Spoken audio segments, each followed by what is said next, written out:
राज्यसभा चुनाव के बाद जो कुछ भी हुआ सबके सामने है।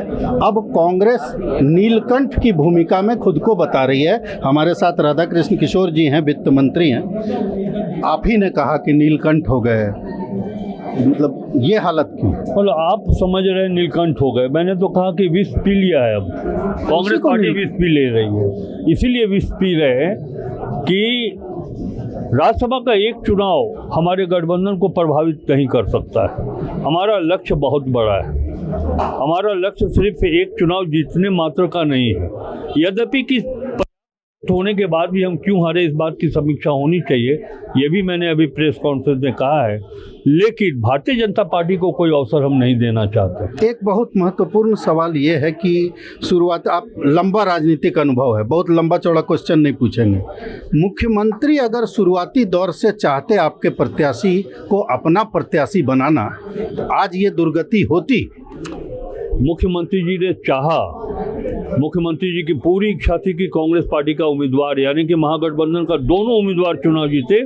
इसलिए जहां तक मुझे जानकारी है कि मुख्यमंत्री जी ने बहुत ही वैसे लोगों को सेकंड प्रेफरेंस देने के लिए अपॉइंट किया, उस हमारे अकाउंट्स में डाला जिन पर पूरा भरोसा हो सकता है। तो मुख्यमंत्री जी के ऊपर कोई शंका, कोई सुबह की गुंजाइश कहीं से नहीं बनती। सरकार बचाने के लिए कहीं ये तो, क्योंकि हम लोग जो देख रहे हैं उसमें तो सबसे पहले 28 से 30 जाना, उसके बाद बाकी 4 अपने दे लेना और बाकी का छोड़ देना, ये तमाम चीज़ें हैं। ये कोई जरूरी नहीं है कि हम जो सोचते हैं वो आपके सोच से मेल खाए।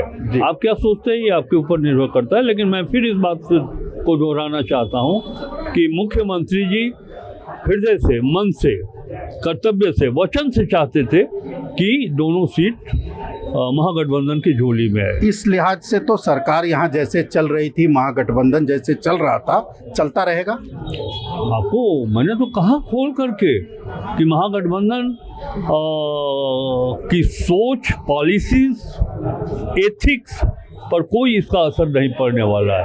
हम एक हैं, एक रहेंगे। एक अंतिम सवाल छोटा सा, चर्चा ऐसी भी है कि हम लोग के राजू के रूप में एक नए आरपीएन सिंह को तो नहीं देख रहे हैं, मतलब फिर बीजेपी में जाने का आरोप भी लग रहा है कि बीजेपी से साठगांठ है। अगर के राजू जी के पास कोई लिप्सा होती पावर की तो आईएएस की नौकरी छोड़ करके राजनीति में नहीं आते।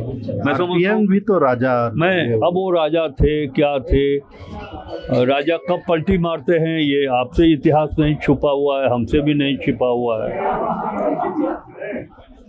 मतलब आरपीएन के रूप में नहीं देखा जा सकता। सवाल ही नहीं उठता है, सवाल ही नहीं उठता है। भारत एक्सप्रेस के लिए कैमरामैन धर्मेंद्र के साथ मधुकर आनंद, रांची।